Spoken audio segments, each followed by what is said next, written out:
তৃণমূল কংগ্রেস সরকার কোনোভাবে কোনো গণতান্ত্রিক প্রক্রিয়াতেই বিশ্বাস করে না।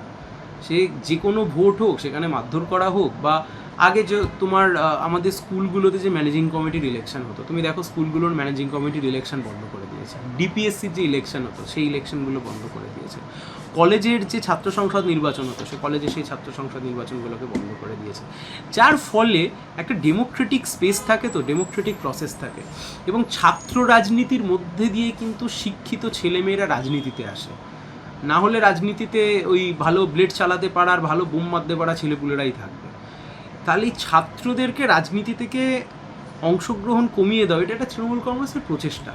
ক্যাম্পাসের অভ্যন্তরে বা কলেজ ইউনিভার্সিটিগুলোতে যাতে একটা ডেমোক্রেটিক প্রসেস না থাকে, এটা তৃণমূলের একটা প্রচেষ্টা, দীর্ঘদিনের প্রচেষ্টা। সেই প্রচেষ্টা তারা করতে চেয়েছে, কিন্তু আমাদের বিশ্বাস আদালত এতদিন ধরে হস্তক্ষেপ করেছে, ছাত্র সংসদ নির্বাচন হবে, আজ নয় তো